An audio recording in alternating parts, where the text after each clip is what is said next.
In this episode of Break Stuff, Learn Something, I'm going to go over the different modes in Scrivener. Scrivener has 3 general view modes that can be seen at the top center of the UI. There is the text editor, there is the Corkboard, and there is outlining mode.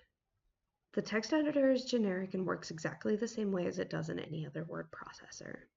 The Corkboard shows all of the different subdocuments that are found in the main folder. These subdocuments get their descriptions from the inspector.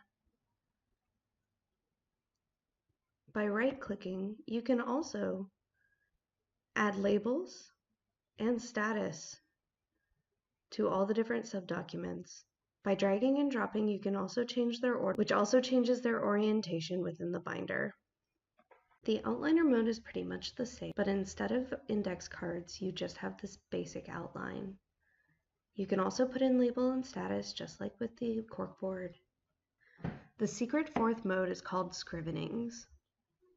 By looking at the main folder, you can view Scrivenings.